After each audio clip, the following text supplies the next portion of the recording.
Hi and welcome to another narration presented by yours truly, Cryptids Roost. Please be so kind as to throat punch the like button and smack the ass of the subscription button as well. And remember to tap the notification bell and then select all. That way you'll receive all notifications each time I upload a new video. Oh, and don't forget to share the video far and wide. This will all help with YouTube's algorithm and will help promote the channel more.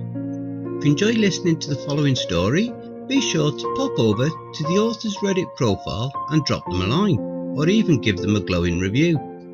I'm sure they would appreciate it. The link to their Reddit profile will be below in the description. So grab your coffee, sit back and enjoy the show. And don't forget, where fear is, happiness is not. The Wolf Inside.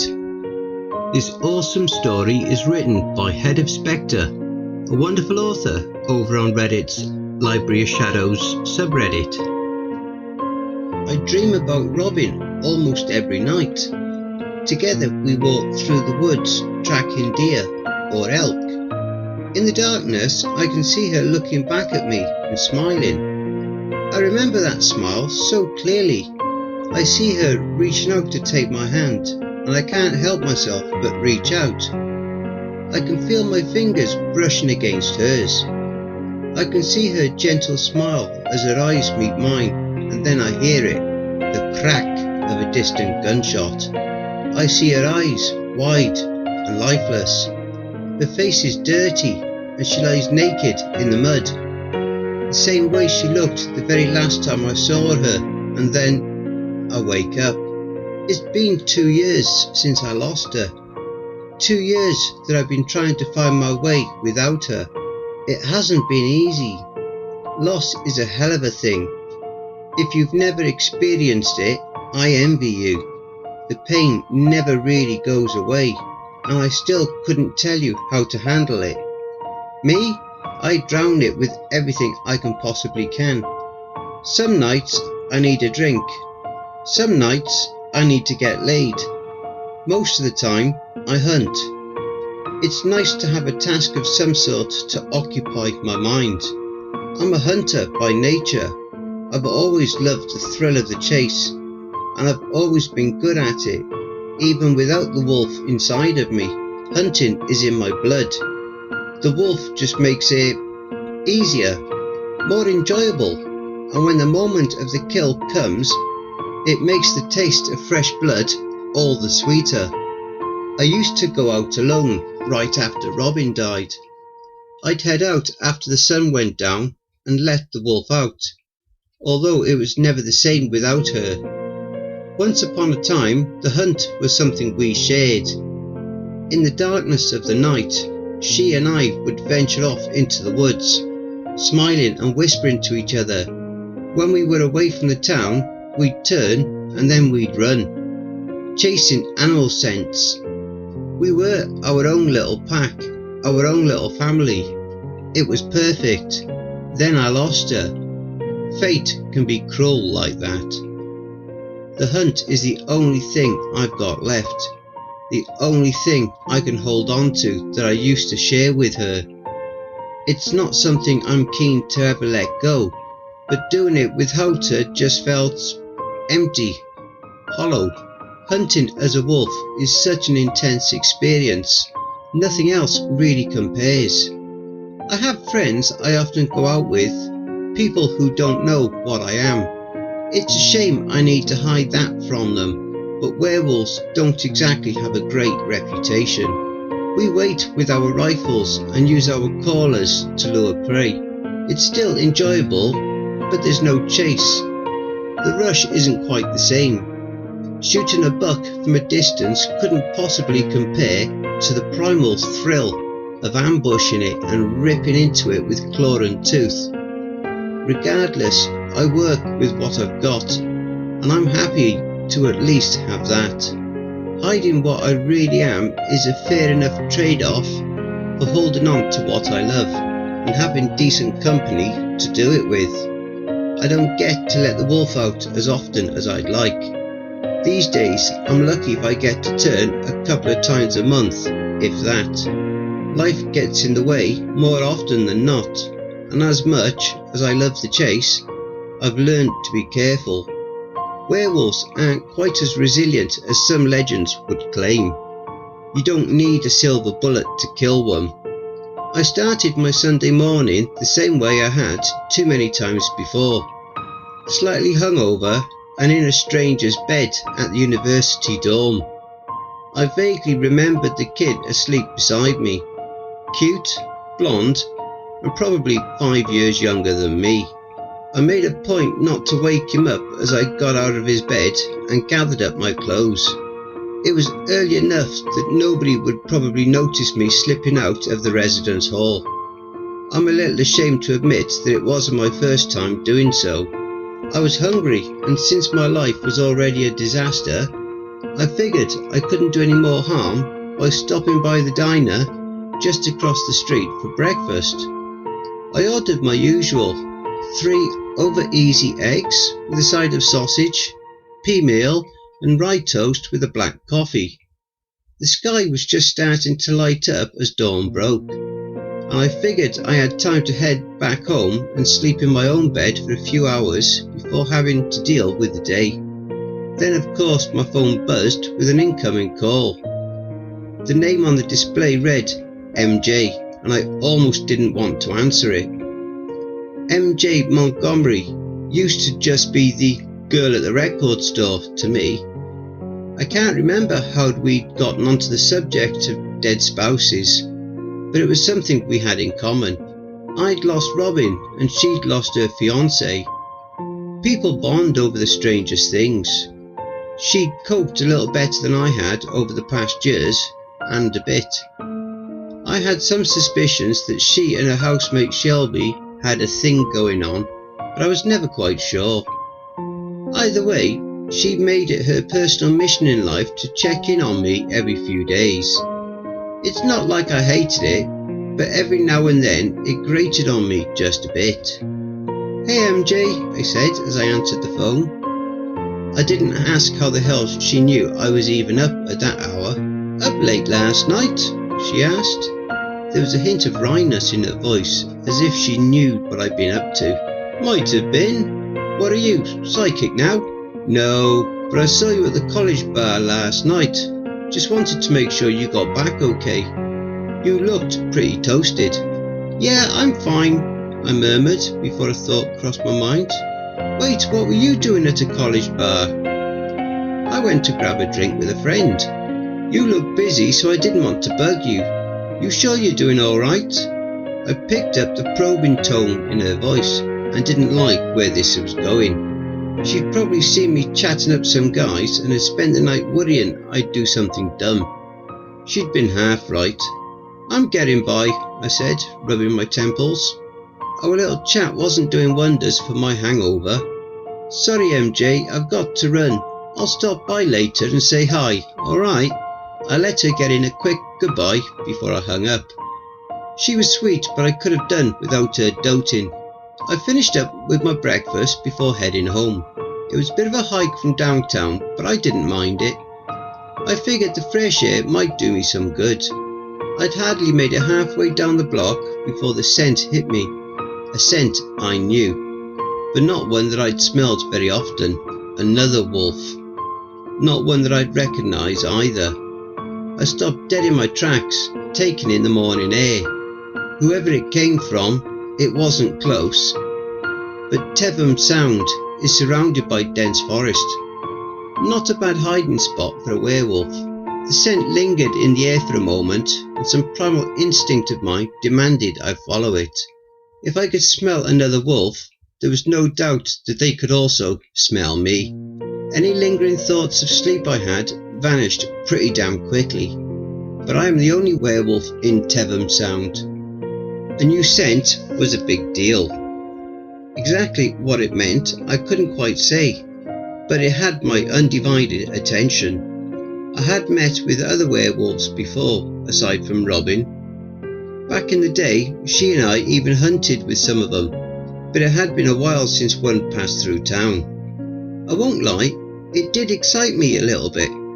My social circle was fine, but I would have given anything to run into another wolf. Some old legends say that the first werewolves were brutal and evil people cursed by the Fae with a bestial form, although you'd never guess it by talking to most modern wolves. Contrary to what some people might expect, most werewolves aren't all that hostile towards each other. In my experience, my kind has always been pretty damn sociable. Hell, in some cities, there were even bars where wolves tended to hang out.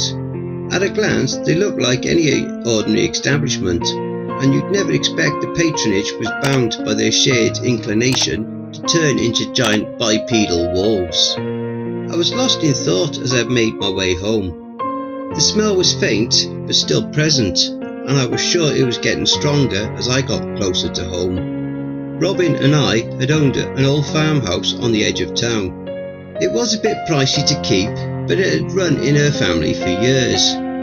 Getting rid of it felt wrong, like a betrayal of some sort.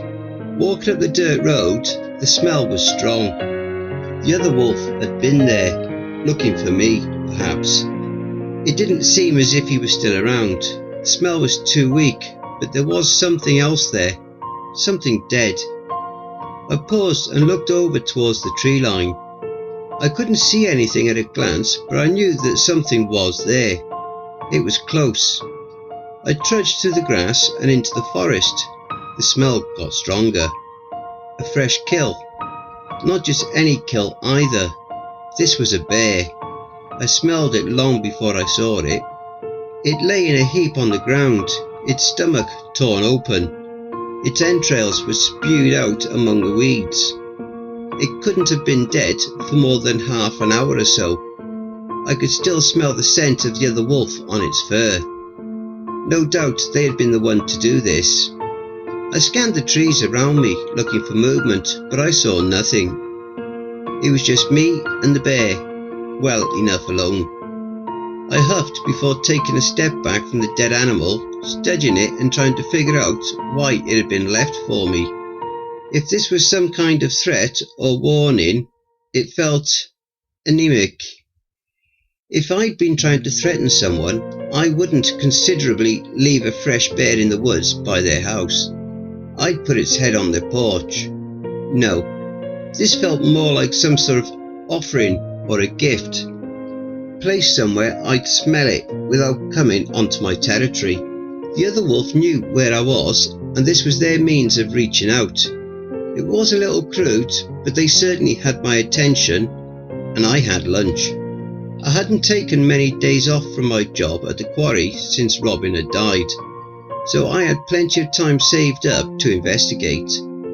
I took a few days off, starting the very next day. I didn't want to keep my new friend waiting too long. Judging by the scent on the wind, the other wolf had stayed in the area. I was glad he didn't just seem to be passing through. I figured he was probably waiting for my response, and I planned on giving it to him in person. I packed everything I thought I'd need. Supplies for a few days in the woods and a hunting rifle, just in case I needed it. Then I headed down towards the old campground on the south side of town and started my trek. I had a feeling I wouldn't be out in the wilderness all that long, but there was a scent to follow, and my new friend clearly wasn't staying in town. It did occur to me that this was a little odd. Why wouldn't a wolf make themselves comfortable? However, I figured I'd get my answers soon enough. The scent was fresh. It wasn't hard to track the other wolf into the forest, and the further south I went, the stronger the scent got. About an hour after I started out, I began seeing signs as well. Nothing painfully obvious, a dead deer and signs of a camp. My new friend was also a hunter, it seemed. He'd taken what he needed from the body and left it for the other animals. The corpse was a few days old, and close by I found footprints. A trail I could follow deeper into the wilderness. Whoever he was, he certainly wasn't hiding. I stopped at his former campground for lunch, a slow-cooked bear sandwich, before I continued on. The daylight was fading, but the scent was getting stronger. The wolf had left a clear path, and I realised that he must have known I'd follow it. He was leading me on, and that just intrigued me all the more. Now I wanted to see where this ended. I needed to. In time, the trail led me to a dirt road. This was well off the beaten path. I doubted the road I was on even had a name. Up near the end, I could see a gravel driveway leading up towards a small cabin with lights in the windows. There was plenty of cottages around Tevham Sound, with lots of lakes that summer visitors enjoyed. This might have been a nicer one in the 80s, but now it was showing its age. Someone had obviously tried to maintain it, but it didn't look like they'd had much money to put into it. The sky was getting dark. My journey was almost at an end, and I headed down towards the cabin. I could see a figure sitting on the porch, no doubt waiting for me. I suppose I should have expected as much. As far as I could tell, he was alone. I could see a shimmering lake behind the cabin, and I could smell roast venison, no doubt prepared in anticipation of my arrival. He'd probably been able to smell me coming a mile off. I wasn't sure what I'd expected. A rugged older man with a beard, perhaps? Someone more stereotypically masculine. What I got wasn't that. But I can't say I was disappointed either. He was young and handsome. Clean shaven, but I suspected he would have looked nice with a bit of stubble. His hair was blonde and he had a Nordic look to him. His body was toned beneath his clothes. He cleaned himself up well. "You must be from Tevham Sound," he said softly as I drew nearer. "And you're the one who left the bear?" I replied. I stopped just in front of his cabin. The boy nodded slowly. "I hope I didn't make you uncomfortable or frighten you, but I wanted to get your attention. When I came here, I could smell you. I haven't met anyone like me before. I wasn't sure how to proceed, and didn't want to come off as a threat." His tone implied something else, although I tried not to read into it. "An offering," I said. "Something like that. I made dinner if you're hungry. I've also got beer." His intention seemed honourable enough. I didn't sense anything off, so I went in to join him. "Do you have a name?" I asked him as I joined him inside the cabin. It was modestly furnished, but still fairly nice. "Graham. Luke Graham," he replied from the kitchen. "Yours?" "Miller. Amanda Miller," I replied, teasing his nerves. "You know, that was an awfully ballsy move, what you did with that bear yesterday. Hopefully it didn't come off as too bold," he replied, coming out of the kitchen. He held a beer for me to drink. He pulled out a chair for me at his kitchen table, and I sat down across from him. "The jury's still out on that," I replied, as I took a long swig. "So, you've never met another wolf, huh?" "Nope. Haven't seen anything else like me since I got turned." "You were turned?" I asked, frowning. "You weren't?" "Nope. Not a lot of people get turned unless they fuck around with things they shouldn't. Old things in the forest and the like." A flush of embarrassment crossed his face. It told me everything I needed to know. Best not to get involved with those things. "But I suppose now you've learned your lesson," I noted. "Consider yourself lucky. It's not too bad being a wolf. There are whole communities of us in Toronto and Hamilton, probably elsewhere too. But you're the only one in Tevham Sound," he said. "Yep. I always thought it was a little ironic, but most people indulge the human side of them more than they indulge the wolf. It's easier to build a nice life with a cushy job down in the GTA. They stay down there to work, then on the weekends they head up north, vanish into the woods, and have the best of both worlds." "Not you though," he said. I shrugged. "I've got reasons to stick around," I said. "You, on the other hand, I'm guessing you came up here to hide." I took another swig of my beer. I had a bit of trouble back in Sudbury, where I used to live," he said. "I just got that feeling, you know, that need to hunt, and it felt good. Then I guess people started getting scared. It took some time getting used to what I am now. I wasn't too sure what else to do. he admitted. I haven't been like this for very long. I like it. I really, really do. The power you feel when you turn, it's amazing. I just don't know how to act. Around another wolf? I finished. He nodded. Yeah. Well, lesson 1. Relax. The wolf doesn't make you any less human. It's not some beast you have to fight back. It's part of you. Embrace it. Love it. Don't be ashamed of it. You are what you are now. Don't ever apologise for it. Right, he said, and managed a sheepish smile. I mean, I'm trying. I really am. Sorry, I'm rambling. I imagined this going so much differently. I raised an eyebrow at him, and it dawned on me that this adorable sheepish demeanour was coming from something else besides general social awkwardness. The way he blushed, the way he displayed the bear by my house. I'd seen this before. It all clicked into place. That old bastard had been trying to flirt. He was absolutely terrible at it, but bless his heart, he tried. Did you now? I asked, half teasing now. Well, you got my attention. Now I'm here. What exactly did you expect was going to happen? I'm not looking for a fight, if that's what you're asking, he insisted. I've made my peace with this. I can live with what I am. I indulge it every now and then, you know. I enjoy it, but, well, why enjoy it alone? And there it was. He had a cute, shy smile to him that I liked, and I mulled over the prospect of giving him what he wanted in my head. So long as he had more beer, I was certainly open to it. He'd make a good enough distraction for a night, and he was my type after all, blonde and cute.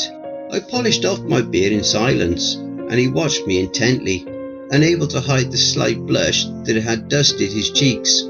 I almost enjoyed keeping him waiting, even though I'd already made up my mind. If you think you can keep up, maybe I'll indulge with you, I said. I tipped him a smile and watched him melt.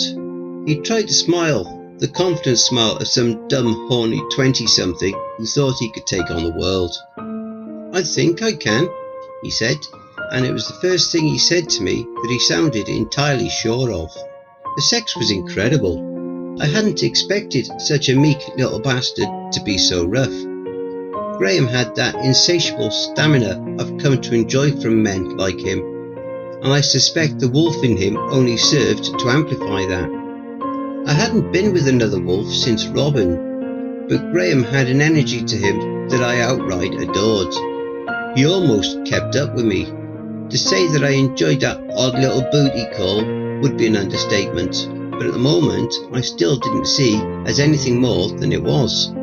Two strangers fucking in a fit of animal lust for that familiar rush of dopamine that we're all after in one way or another. When all was said and done, I rolled off of him and rested my head on the pillow to sleep. I could feel him trying to spoon me, and allowed it.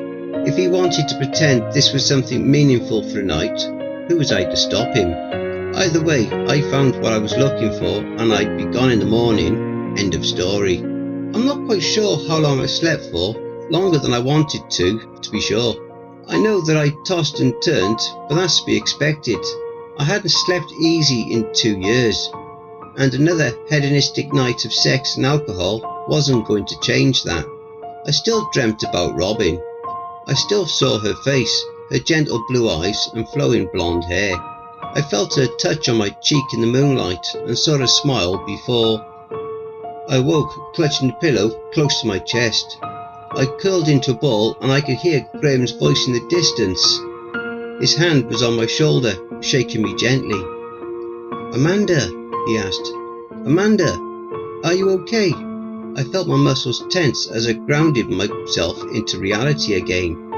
I could feel my fingers curling into claws that ripped the fabric of the pillow before I calmed myself and sat up. I'm fine, I murmured as I rubbed my temples. In the dawn light, he didn't look convinced, and I didn't really care. What time is it? I asked, before remembering that I'd booked the day off. 5, I think. 6 maybe? You were moving a lot. Are you sure you're okay? I'm fine. A frustrated tone had crept into my voice. I got out of bed and stretched. The bones in my spine popped into the most satisfying way, but it didn't ease any of the tension in my shoulders. I started looking for my clothes as Graham sat in the bed, watching me. What are you doing? He asked. Heading out, I replied. Last night was fun, it really was. I've got to run some errands in town though. You're not staying? He asked. I scoffed. Staying for what? Well, I was hoping you might want to run off into the woods and rip some deer apart, I asked. He was silent. Look, I had fun, I said. I really did. But if you're looking for your Obi-Wan Kenobi, I'm not the mentored type, and I'm really not looking for a relationship right now. If you want to run or fool around later, you know where to find me. But right now, I've got to get going. The poor kid looked genuinely dejected, like some poor lost puppy. I almost felt bad for him. Almost. So, maybe we could see each other again? He asked hopefully. I paused, dressing and choosing my words carefully before I spoke. I've got a few days off work. Like I said, you know where to find me. He seemed at least happy to hear that. Right, okay then. Well, could I give you a ride into town at least? Save you the hike back? Now that I couldn't pass up. Graham dropped me off at my place so I could at least get a fresh change of clothes and a proper shower. I'd been a little afraid that when I was done he'd still be in his truck outside my house, waiting for me, but thankfully he was gone by the time I was ready to head into town. I'd been meaning to drop some of that bear off at MJ's. Her housemate has a taste for wild game, and despite the doting, she's still decent company. MJ's a short and cute little thing with long brown hair and big round glasses. Her face lit up with a familiar timid smile when she saw me at the door. Hey, what brings you to the neighbourhood? She asked. I held up the Tupperware I brought, filled with bear. I had a special delivery, I replied. I figured you and your friend might want some. I don't think I could eat a whole bear by myself. Bear? MJ asked, taking the Tupperware. I didn't think you hunted bear. I don't, but a guy I know killed one and left me with it. A whole bear? MJ asked, obviously skeptical. Judging by the look in her eyes, she was putting some of the pieces together. Geez, he must like you a lot. Seems to. He's a little brash and very awkward, but I guess we've got a bit in common. Still, I'm not really sure I'm looking for a relationship right now. I followed MJ into the kitchen and watched as she put the meat in her fridge.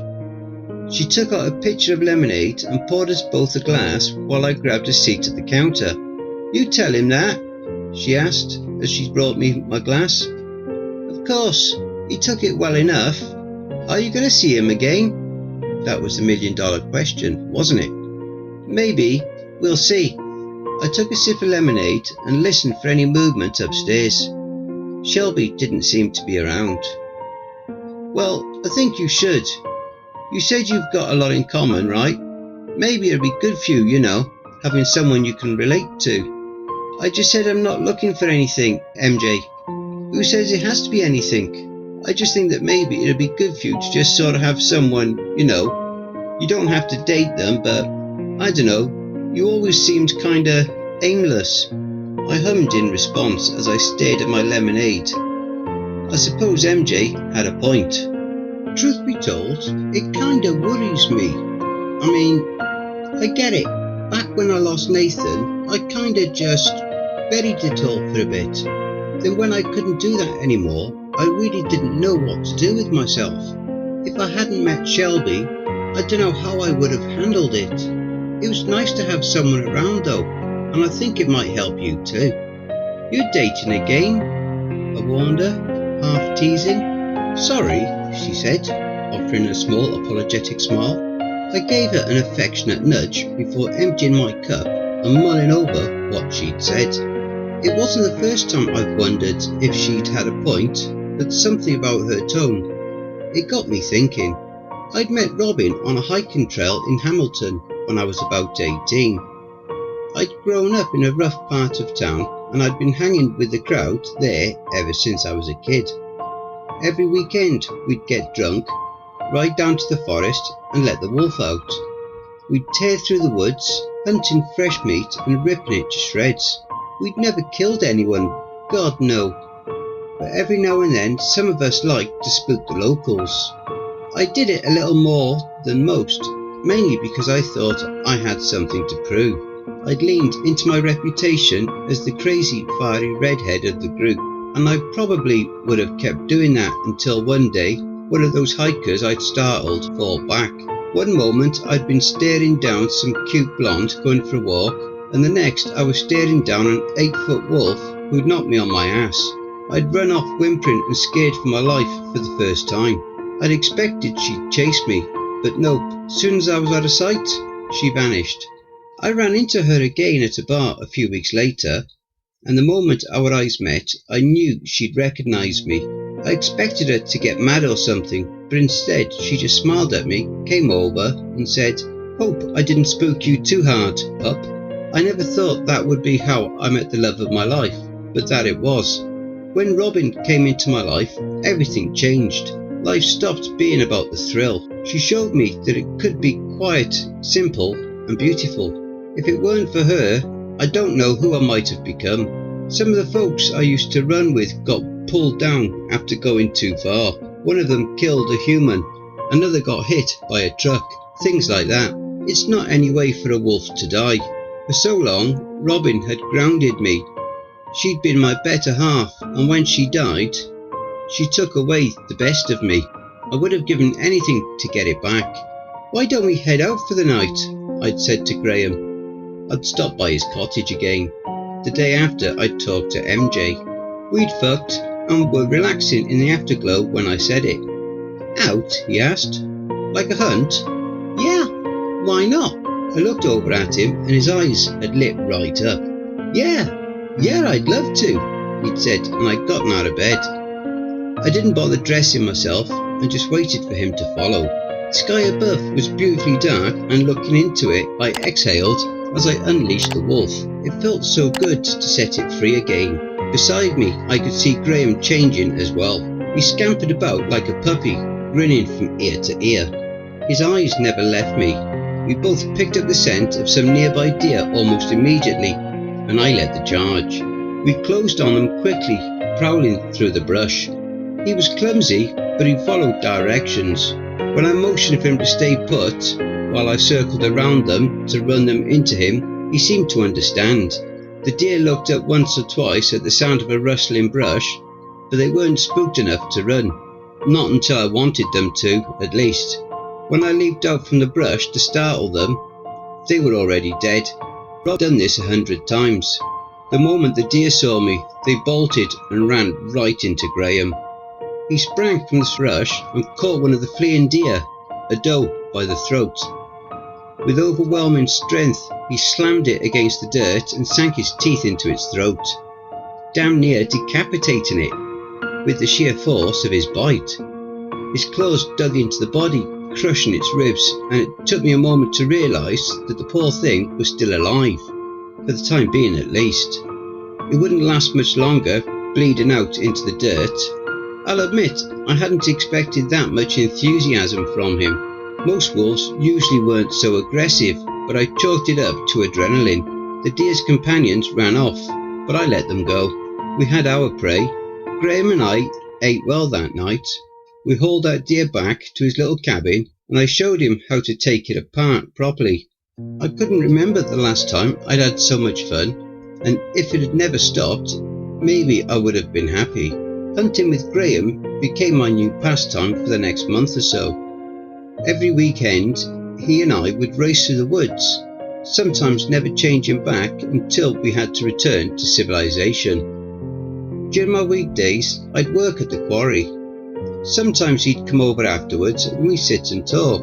He told me about his life up in Sudbury, where up until recently he'd been a quiet, miserable college kid digging into the old face stories, and I told him about mine in Hamilton. I knew he saw the old pictures of me and Robin on the walls, but it was a while before he ever asked about them. Who was she?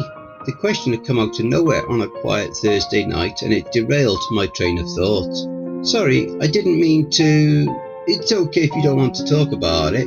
It's fine, I sighed, as I rested my head on his shoulder. I figured you were gonna ask eventually. I took a moment, working up to it, before I finally began. I told him everything, how we'd met in Hamilton, why I'd come to Tevham Sound with her, and why I'd stayed after she was gone. If you don't mind me asking, what happened to her? Was his next question. I'd figured that was coming too, and I'd been dreading it. Some hunter saw us running one night, and figured she was a bear, I said, struggling to keep my voice even. Vic Moore. I'd seen him around before. I heard he was a hell of a shot. Never thought I'd see it firsthand. He hit her in the throat. Soon as I saw her go down though, all I saw was red. Every fibre of my being wanted to rip him limb from fucking limb, but she was there, lying in the dirt. She'd changed back and I couldn't stop the bleeding. She was looking into my eyes. 1 minute she was there, and then... I shook my head. She wasn't. Jesus, he said quietly. He tried to put a hand on my shoulder, and I shrugged it off. I think I'm going to call it a night, I said. Just talking about Robin had exhausted me. I'll see you later.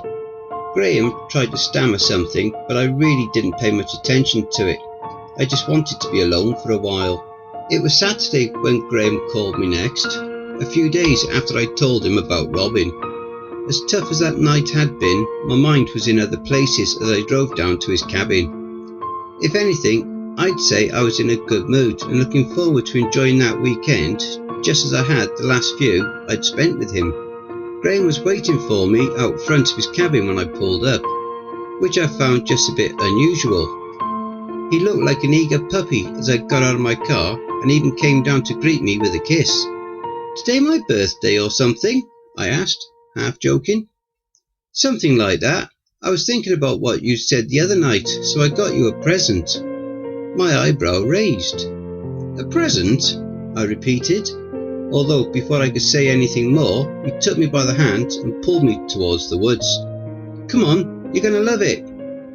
I followed him, curious as to what exactly he had in mind, and hoping that it wasn't another bear.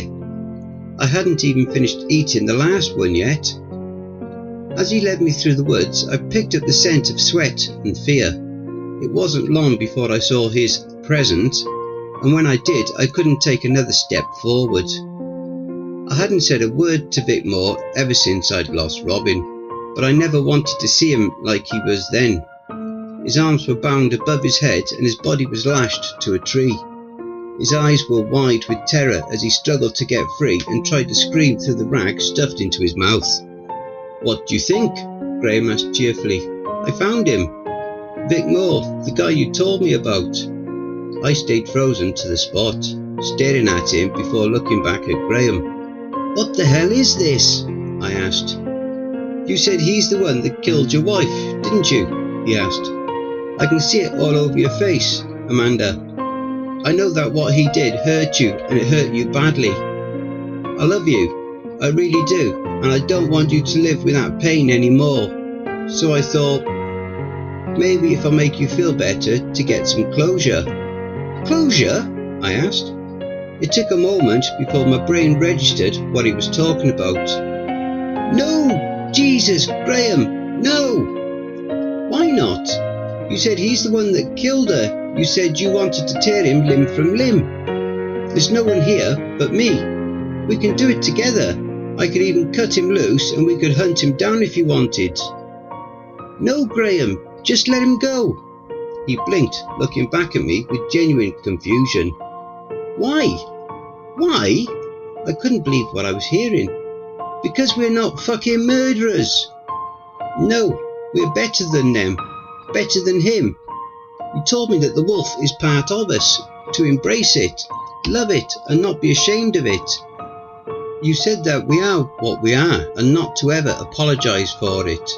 We are the alpha predators, you and me. You've helped me embrace what I am. I want to help you now. This isn't helping anyone, I said. For Christ's sakes, just let him go.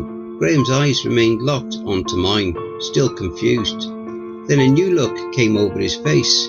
He'll tell people if I do, but don't worry, it's okay. If you don't want to do it, I can do it for you. His body began to change, and as it did, Graham loomed over him, hulking and covered in coarse white fur. His blue eyes settled on Vic, and he drew back his claw for one fatal swipe. I couldn't let that happen. I raced to Graham, my body changing as I did. When I hit him at top speed.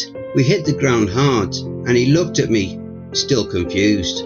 He truly didn't understand why I was doing this. I glared back at him, warning him to back off. For a moment, I was sure he'd stop, but I guess I thought too much of him. Graham came at me, lunging for me and sinking his fangs into my shoulder. I writhed beneath his weight, struggling to get him off of me, tearing at his hide and staining it red with blood. I slammed him against a tree, hard enough to splinter it before he relented. When he came for me again, I was ready for him. I caught him as he charged and forced him to the side, sending him off balance. Graham fell and rolled through the dirt before getting up and baring his fangs at me. I stared back at him, silently pleading with him to stop, but he had already made his mind up already. If I wasn't going to hunt with him, I was just more prey. He rushed at me one last time, and this time I fall back. My claws raked across his face as our bodies collided, spraying blood across the dirt. I shoved him hard, knowing he would keep trying to attack. He was vicious, but I was smart. As he leapt for me, I caught him by the throat and forced him into the ground. He kicked and squirmed beneath my grip before I clamped my jaws down on his throat until I tasted blood. I could hear Graham whimper with pain before I shoved him aside and watched him roll in the dirt. His rear legs kicked weakly as blood spilled from the gash in his throat. I could see his body shrinking, slowly starting to change back. I closed my eyes and exhaled before letting the wolf leave me. Graham was a pitiful sight, lying among the fallen leaves and bleeding out. I stared at him for the last time, watching him twitch and gasp before turning away. I couldn't watch someone else I cared about bleed out into the dirt, even if they had truly become a monster. I returned to the tree where Vic had been tied up and locked eyes with him. He was dead silent, unable to do more than splutter and sob. That and the dark stain on his pants said enough. I raised one hand and let it change before ripping through the rope that bound him. Vic collapsed to the ground and I pressed him against the tree, no doubt terrified of me. I couldn't blame him. Hell, I couldn't imagine what was going through his mind at that moment. Go home, was all I said to him before heading into Graham's cabin, where I'd left a change of clothes. Vic was gone when I stepped out again. A few minutes later, part of me wondered if he'd tell people what he saw. Although, even if he did, who would believe him? I buried Graham in a shallow grave, the kind of grave fit for an animal. Then I took the beer from his fridge and drove down to MJ's. I had a lot to tell her and a lot to confess. She took it a lot better than I'd expected, but when at last I couldn't hold it in anymore, she let me rest my head in her lap as I cried over all I'd lost. It didn't help get rid of any of the pain, but it felt a lot better than burying it. Don't forget, if you enjoyed that story, be sure to pop over to the author's Reddit profile and drop them a line, or even give them a glowing review.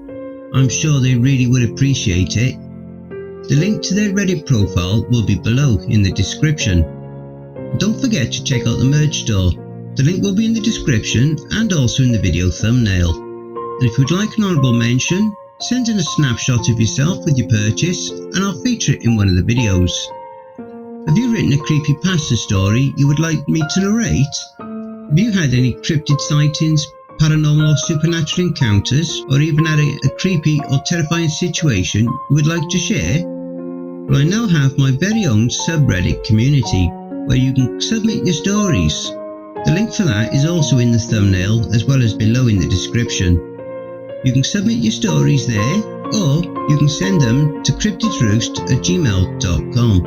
If you wish to remain anonymous, that's fine with me. Now I also have a Facebook group, Twitter, Reddit and Discord. And if you'd like to support the channel and help make it grow, my PayPal is paypal.me/cryptidsroost. If you wish to remain anonymous, that's fine with me. I also have a Facebook group, Twitter, Reddit and Discord. And if you would like to support the channel and help make it grow, my PayPal is paypal.me/cryptidsroost. And any and all donations would be gratefully received. Again, that will also be below. And don't forget, where fear is, happiness is not.